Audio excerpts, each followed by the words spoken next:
Doctor साहब, आप क्या राय रखते हैं सर, फॉरेन रिजर्व के ऊपर, स्टेबिलिटी के ऊपर, या ऑफशोर मंसूबे जो हैं इनकी कामयाबी के ऊपर?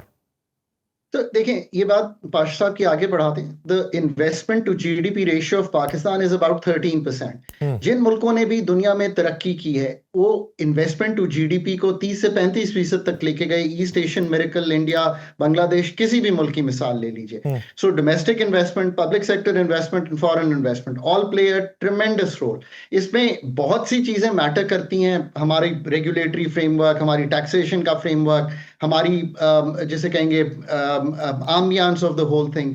अगर हम वाकई ही इस वक्त की सूरत हाल देखें तो जो डोमेस्टिक क्रूड प्रोडक्शन है ना, वो कोई 80,000 बैरल पर डे है। हमारी खपत 4 लाख बैरल पर डे है। सो 20% हम डोमेस्टिकली मीट कर रहे हैं। Let's say you are able to ramp it up in the coming years, तो जितने भी बैरल्स पर डे आप प्रोडक्शन अपनी बढ़ाएंगे, उतना ही आपका तिजारती खसारा जो है, जो कि अगर आपकी 18-19 अरब डॉलर की इंपोर्ट है ऑफ द एनर्जी, वो कम होना शुरू हो जाएगी। दूसरी बात यह है कि एनर्जी सिक्योरिटी इटसेल्फ, दुनिया में आप देखें चाहे जंगें हो रही हो, फिर भी तेल जा रहा होता है उन ममालिक से जिन ममालिक के साथ रवाबित नहीं होते, because that is the need. अगर एक हार्श विंटर आपको दिखाई दे रही हो दिसंबर जनवरी की, दुनिया भर की बात करता हूं, they are trying to secure gas, they are trying to secure oil, because वो ही हीट प्रोड्यूस करता है। सो एक डोमेस्टिक हो गया, फिर कमर्शियल, फिर इंडस्ट्रियल। पाकिस्तान की हर इंडस्ट्री जो है उसको जरूरत है एनर्जी की, और अफोर्डेबल एनर्जी की। So to move on the energy sector is probably the most important reform. Trade deficit की बात हो गई, ये वो आपके करंट अकाउंट को भी अफेक्ट करता है। देखिए, अफरात-ए-ज़र लॉन्ग टर्म जो है उसमें तो जो कॉस्ट इनपुट्स हैं वही अफरात-ए-ज़र को in the long term supply side की प्रोडक्शन को बेहतर करके, और सबसे बड़ी पैदावारी सलाहियत कैसे बेहतर होती है? जब प्रोडक्टिविटी बेहतर होती है। प्रोडक्टिविटी में energy plays a major role. So अगर इस पूरे गुफ्तगू का जायजा लें जो हमने आज आपके सामने रखी है, तो पाकिस्तान की ना सिर्फ energy security, but energy security in terms of energy efficiency, the way we do it becomes tremendously important. आगे चल के अगर हमने वाकई इलेक्ट्रिक पे मूव करना है, जो कि मैं हमेशा कहता हूं, there should be one source to domestic, one source to commercial, one source to the industry, and that's electrical. All transport, everything has to go, not only for the environment, but इसलिए कि बिजली लगी भी हुई है, उसको fuel करने के लिए कोल, एलएनजी एंड पेट्रोलियम आप जरूर लोकली प्रोड्यूस कर सकते हैं टू मूव दिस। अगर हम ये अगले 2 से 5 साल में वाकई ही इस तरफ चले जाते हैं कि हम ऑफशोर में इतनी कामयाबी हासिल कर लेते हैं, तो that's energy self reliance, which is a good story for Pakistan to write. But having said that, मैं हमेशा कहता हूं कि ये सब चीजें आप समझ भी सकते हैं, एक पर्चे पे लिख भी सकते हैं, पर क्या कर सकते हैं पाकिस्तान में? पब्लिक सेक्टर के बारे में, प्राइवेट सेक्टर के बारे में, दोनों में ये कहता हूं, it is the professionalism to do all this जिसकी आज गुफ्तगू हुई है। अगर 2019 में हिज रॉयल हाइनेस पाकिस्तान आए थे और उन्होंने कहा कि हम पाकिस्तान में एक रिफाइनरी लगाएंगे, मैं 2025 में आपसे गुफ्तगू कर रहा हूं, खत्म होने वाला है। आज भी वो refinery is dream for Pakistan. शायद अब वो वक्त ही गुजर गया है कि वो ऑयल रिफाइनरी पाकिस्तान में लगे, बिकॉज और तरह की ऑयल रिफाइनिंग जो है उसका काम शुरू हो गया।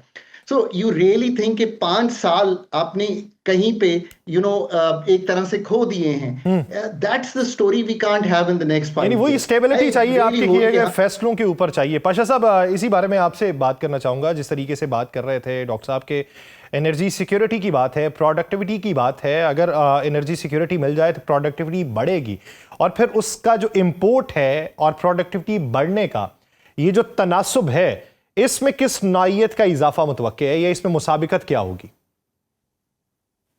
बहुत इससे फायदा होगा, आपके रिजर्व्स में इजाफा होगा।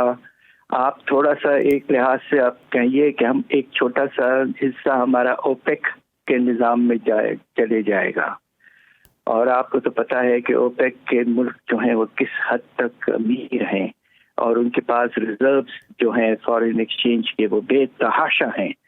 अब सऊदी अरेबिया ने पाकिस्तान को खुद डिपॉजिट के तौर पर सिर्फ वक्ती तौर पर 5 अरब डॉलर दिए हुए हैं। तो अच्छा सर, एक चीज बताइए, अब ये जो मंसूबे हैं इसमें डोमेस्टिकली और इंटरनेशनली जो इन्वेस्टमेंट है, इसके दरमियान तवाजुन कैसे कायम करना चाहिए? क्या कोई ज्वाइंट वेंचर होने चाहिए, या हमें ये ऑफशोर मंसूबे किसी और के ही हवाले करने हैं?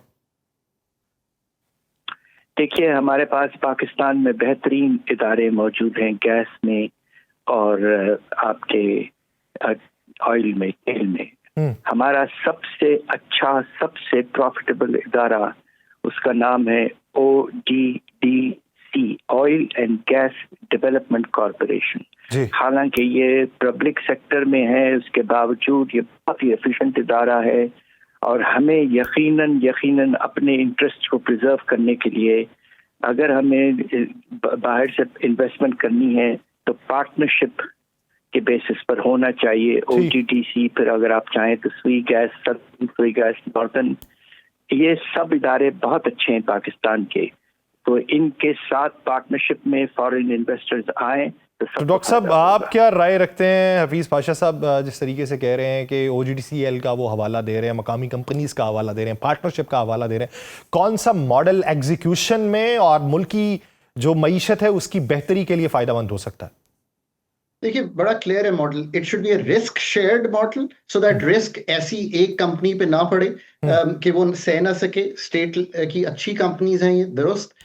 दूसरी बात, it should be a very rules based model, क्योंकि हमने देखा है कि हमने बहुत नुकसान उठाया जब रेकोडेक पे हमने रूल्स चेंज किए और हमने इतना उस प्रोसेस में चले गए कि हमें इंटरनेशनल आर्बिट्रेशन में चला जाए। सो नंबर 2 और नंबर 3, जो भी प्रोसेस हो वो ट्रांसपेरेंट हो, और नंबर 4, ये एक कंपेटिटिव मार्केट पे बेस्ड हो, चाहे वो उसकी रिफाइनिंग लोकली हो रही हो और फिर हम रिफाइंड प्रोडक्ट को बाहर भी लेकर जा रहे हों और लोकली भी इस्तेमाल कर रहे हों। स्टेट की जो लेड एक्सप्लोरेशन है, उसमें जब तक हम फॉरेन सलाहियत, फॉरेन टेक्नोलॉजी ऐड करेंगे, उससे जो एफिशिएंसी है वो बढ़ेगी। ये याद रखिए कि पाकिस्तान में ये जो प्रोडक्टिविटी की गेम है और जो इनोवेशन की गेम है, ये हम इसलिए नहीं खेल पाते बिकॉज जो हमारा पूरा एनर्जी सेक्टर का निज़ाम है वो state led, state dependent, state regulated, state policed, state policy making पर मुनहसर है। इस सिस्टम को एक कंपेटिटिव मॉडल में लाना itself is a very big task, जो कि गवर्नमेंट को करना है, जो कि अथॉरिटीज को करना है। उसमें जो ये अदारे भी हैं, ये भी कंपेटिटिव होकर, चाइना में एसओईज कामयाब इसलिए नहीं है कि स्टेट उनमें पैसे डालती है, वो इसलिए कामयाब हैं कि वो उनको कंपीट करने देते हैं और जहां कामयाबी नहीं होती वो उनको सिस्टम से खारिज करके खत्म कर देते हैं। हमने जिंदा रखा अपने अदारों को और उनको कंपेटिटिव नहीं बनाया। हमें ये काम करना चाहिए और ओपन कंपेटिटिव बिडिंग कर कर एक मार्केट क्रिएट करके इस सारे लाए अमल को लेकर चलना चाहिए। This is probably the most important in not only maintaining macro stability but जो डोमेस्टिक डिसरप्शंस हैं, प्रोडक्शन कॉस्ट है, जो investment in terms of efficient automated machinery की जरूरत है। फिर आप खुद देखें ह्यूमन प्रोडक्टिविटी कितनी बेहतर हो जाती है जब आप डिजिटल कनेक्टिविटी, कूलिंग, हीटिंग, इस सब को जिसे कहते हैं एफिशिएंट बनाते हैं। और आखिर में मैं हमेशा कहता हूं जो लॉजिस्टिक्स हैं पूरे मुल्क के कितने बेहतर होते हैं। अभी हमारी जो प्रोड्यूस चलती है फार्म से, वो पहुंचती है आपके घर, 30% जाया हो जाती है। That whole logistics needs a cool chain. ये सारा कुछ करने के लिए if we get our energy house in order, और मैं हमेशा I was just giving a lecture on Pakistan energy sector, मैं कभी भी ये नहीं कहता कि ये रिफॉर्म होना चाहिए। ये तंजीम नौ मांगता है, complete a perspective which is much more fresher than saying कि हम कोई रिफॉर्म कर लें। हमने बड़ी कोशिश की है कि हम किसी जगह पर जाकर इंटरवेंशन करके रिफॉर्म करें, पॉलिसी, रेगुलेटरी नेटवर्क और तीसरा ऑपरेशंस। इन तीनों को समझें और इनको कैसे तंजीमें नौ करके आगे चलना है।